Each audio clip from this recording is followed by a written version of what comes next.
Et nous parlons du Conseil présidentiel sur l'enseignement supérieur. L'État met en route un vaste programme d'infrastructures universitaires dans le cadre d'une réforme. Le Conseil présidentiel vient de s'achever tout à l'heure.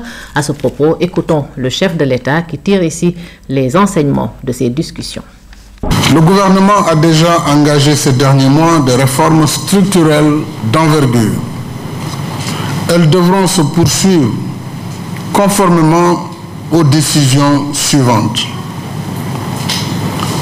Première décision, réorienter le système d'enseignement supérieur vers les sciences, la technologie, les formations professionnelles courtes. Je salue à cet égard la mise en place des instituts supérieurs d'enseignement professionnel, ISEP, et l'Université du Sine Saloum de Kaolack, qui ont le projet de former à des métiers. J'invite les assemblées d'universités à s'inscrire dans cette logique. Décision numéro 2, il s'agit de mettre les technologies de l'information et de la communication au cœur du développement de l'enseignement supérieur et de la recherche pour améliorer l'accès à l'enseignement supérieur et l'efficacité du système.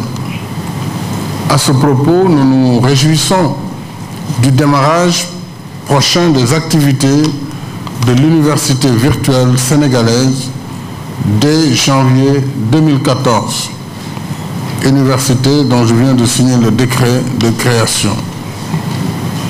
Bien entendu, s'il y a des améliorations à faire, nous sommes ouverts sur ce point. Décision numéro 3. Il s'agit d'améliorer le pilotage du système d'enseignement supérieur et de recherche et de réformer la gouvernance des établissements publics d'enseignement supérieur. Ce projet de loi s'appuiera sur un acquis, celui de l'autonomie des universités, mais doit intégrer les orientations et le rôle régulateur de l'État. Je crois que nous nous comprenons. Décision numéro 4. Instaurer une culture de la paix au sein des établissements publics d'enseignement supérieur en actualisant et en diffusant les textes sur les franchises universitaires afin d'assurer la sécurité des personnes et des biens et en instaurant des comités permanents de dialogue social et des structures de médiation au sein de ces établissements. Décision numéro 5, favoriser la carrière des enseignants, des chercheurs et du personnel administratif, technique et de service. Il s'agit là d'une aspiration légitime de la communauté universitaire à laquelle le gouvernement devra prêter une attention particulière dans la révision des textes en vigueur. Décision numéro 6, faire de l'étudiant un acteur majeur de sa formation, favoriser sa réussite et améliorer ses conditions de vie. Pour améliorer les conditions de vie des étudiants, logement, restauration, prise en charge sanitaire, etc., les infrastructures sociales seront renforcées dans toutes les universités. C'est ainsi que j'ai décidé d'augmenter la capacité d'accueil des résidences universitaires de l'UCAD pour 1044 lits avant janvier 2014. À terme, au niveau national, 6700 chambres, 12 500 lits, 10 restaurants et 10 espaces sportifs et culturels seront livrés dans le cadre du programme d'urgence en cours d'exécution. Décision numéro 7. Renforcer la carte universitaire pour favoriser l'accès, diversifier l'offre de formation et assurer la qualité de l'enseignement supérieur. La carte universitaire que le ministère de l'Enseignement supérieur et de la Recherche nous a présentée a été dessinée de manière consensuelle et elle tient compte de l'évolution des effectifs sur les 10 prochaines années.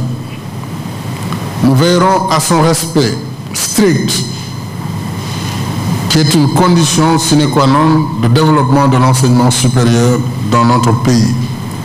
J'invite le gouvernement à hâter la réalisation des travaux en cours dans les universités de Thiès, Ziguinchor, Bambey, Saint-Louis, ainsi que ceux relatifs à la nouvelle université de Dakar, de Diamniadio, et de l'université du Sine Saloum, ainsi que l'université virtuelle et les instituts supérieurs d'enseignement professionnel.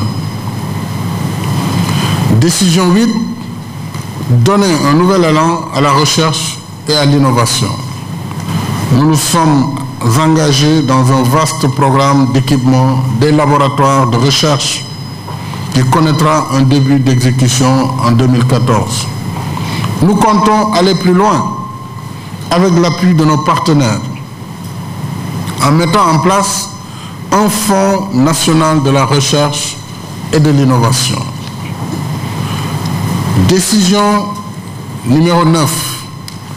Ouvrir l'espace sénégalais de l'enseignement supérieur et de la recherche à l'Afrique et au monde. Nous sommes désormais dans une mondialisation des universités et des laboratoires. Nous devons nous situer à la hauteur de cet enjeu. D'abord en permettant aux étudiants sénégalais de se former ici, dans de bonnes conditions, et à l'étranger, au besoin, tout en veillant à leur retour au pays. Puis en donnant l'occasion à des étudiants étrangers d'être bien accueillis et bien formés au Sénégal. Décision numéro 10, améliorer la gestion des budgets et des ressources propres des universités par la mise en place de procédures et mécanismes modernes et transparents. Un effort exceptionnel est demandé au gouvernement pour mobiliser 302 milliards pour le programme de développement stratégique de l'enseignement supérieur et de la recherche pour les prochaines années. Ainsi, le budget consolidé d'investissement du ministère de l'Enseignement supérieur et de la Recherche sera porté à environ 18 milliards en 2014, 21 en 2015 et ce budget atteindra 23, passant par un pic de 26 en 2016 et 23 milliards en 2017. Une recherche de moyens additionnels devra être également menée auprès de nos partenaires dans le cadre de la coopération bilatérale et des partenariats publics-privés. Dans le même sens, le gouvernement devra veiller à stabiliser les ressources consacrées à l'enseignement supérieur dans le cadre du paquet. Voilà le chef de l'État qui a présidé ce mercredi le Conseil présidentiel sur l'enseignement supérieur. Avant de nous quitter,